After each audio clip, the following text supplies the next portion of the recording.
City update ન્યૂઝમાં આપનું સ્વાગત છે। સલમાન લસ્સી એક એવું નામ જેની સાથે જોડાયેલા છે હત્યા, મારામારી અને ખંડણી જેવા ગંભીર અપરાધો।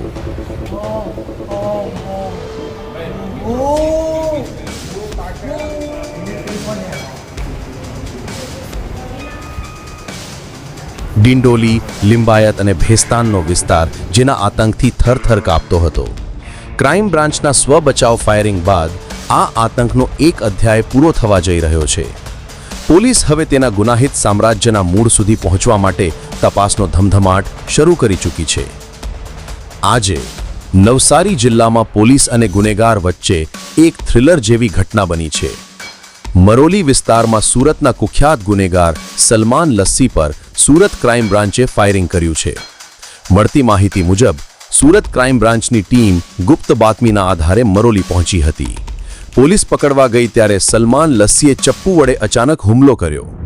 હુમલો થતાં પોલીસે સ્વયં રક્ષણમાં ફાયરિંગ કર્યું અને ગોળી સલમાન લસ્સીના પગના ભાગે વાગી।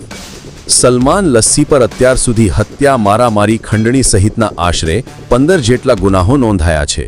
સુરતના ડિંડોલી, લિંબાયત અને ભેસ્તાન વિસ્તારમાં તેનો આતંક ફેલાયો હતો। ક્રાઇમ બ્રાન્ચની ઝડપી કાર્યવાહી બાદ હાલ સલમાન લસ્સીને ગંભીર હાલતમાં હોસ્પિટલ ખસેડવામાં આવ્યો છે। પોલીસે સમગ્ર ઘટનાની તપાસ શરૂ કરી દીધી છે। તારીખ 23/10/2025ના રોજ સુરત શહેરના ઊન ગામ ખાતે ભીંડી બજાર ખાતે એક ગંભીર બનાવ બનેલો હતો, જેમાં એક 302 અને 307 મુજબનો ગુનો જે બીએનએસની કલમ 103(1), 109(1), 352(54) મુજબનો બીએનએસ 2023ની કલમ મુજબ ભેસ્તાન પોલીસ સ્ટેશનમાં ગુનો દાખલ થયેલો, જેમાં એક જે આરોપીઓ છે 4, તેમાં 3 આરોપીની ધરપકડ કરવામાં આવેલી હતી। જેમાં આ મુખ્ય આરોપી સલમાન ઉર્ફે લસ્સી સન ઓફ સલીમ મિર્ઝા બેગ, જે મીઠી ખાડી લિંબાયત ખાતે રહે છે અને મૂળ જલગાંવ ચાલીસગાંવ મહારાષ્ટ્રમાં રહે છે। એ મુખ્ય આરોપી જેણે પોતાના પાસેના ઘાતક હથિયાર ચપ્પુ વડે અને લોખંડના પાઇપ વડે મારતા શકીલ ઉર્ફે બાંગાનું મૃત્યુ થયેલ હતું। જે બાબતે આ જે સલમાન ઉર્ફે સલમાન લસ્સી છે એ વોન્ટેડ હતો અને નાસ્તો ફરતો આરોપી હતો, જેને પકડવા માટે સુરત શહેર ક્રાઇમ બ્રાન્ચની અલગ અલગ પોલીસ ઇન્સ્પેક્ટર અને પીએસઆઈના અંડરમાં માણસો સાથેની અલગ અલગ ટીમો બનાવવામાં આવેલ હતી। આ જે સલીમ ઉર્ફે સલીમ લસ્સી છે એના વિરુદ્ધમાં સુરત શહેર જેવામાં ખૂબ ગંભીર ગુનાઓ, લગભગ કુલ 16 જેટલા ગુનાઓ દાખલ થયેલા છે।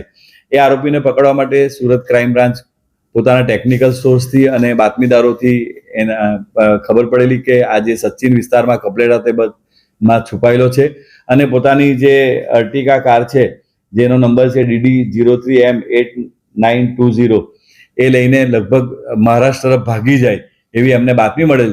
જે બાતમીના આધારે સુરત શહેરની ક્રાઇમ બ્રાન્ચની પોલીસ ટીમ અને નવસારીની મરોલીની પોલીસ ટીમ એ સ્થળે ગયેલ, જ્યાં દાભેલ ગામ પાસે આવેલ આસિયાના મકાન વિભાગ નંબર 1 મકાન નંબર 85 તેમાં સંતાયેલા હોવાનું માલુમ પડેલ, જેથી સુરત શહેરની ક્રાઇમ બ્રાન્ચની ટીમ અને નવસારી જિલ્લાની લોકલ ટીમ એ આજુબાજુમાં ગોઠવાઈ ગયેલ અને જે આ ઘર નંબર 85 છે એને ખખડાવતા એમને કીધેલું કે ભાઈ અમે પોલીસ છે, જેથી આ જે આરોપી જે સલમાન ઉર્ફે લસ્સી એ પાછળના ભાગેથી ભાગવા જતા ત્યાં હાજર રહેલ પોલીસ ઇન્સ્પેક્ટર શ્રી સોડાનાઓએ કીધેલ કે અમે સુરત શહેર ક્રાઇમ બ્રાન્ચના પોલીસ ઇન્સ્પેક્ટર છે અને મારી સાથેના પોલીસ માણસો છે।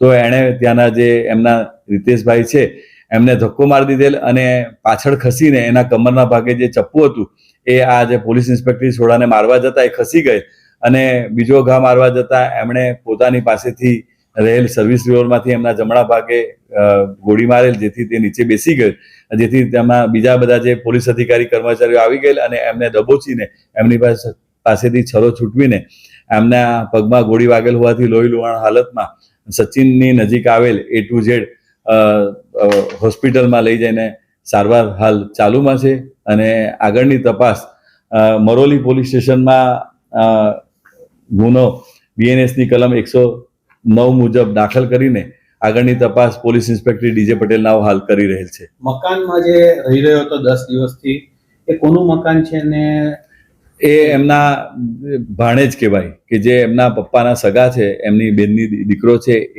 એણે મકાન ખરીદેલું હતું, એના નામ પર જ હતું અને એ 10 દિવસથી રહેતો હતો, જેના બાતમી મળેલ સુરત શહેર ક્રાઇમ બ્રાન્ચને, એમણે નવસારી જિલ્લા પોલીસની મદદ લઈને આ આરોપીને પકડી પાડેલ છે.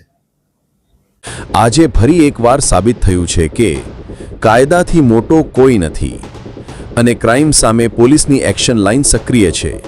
City update news, Sufiyan Mulla. જોડાયેલા રહો, કારણ કે હવે શહેર નહીં સમગ્ર ગુજરાત કહેશે, આ છે સિટી અપડેટ ન્યૂઝ.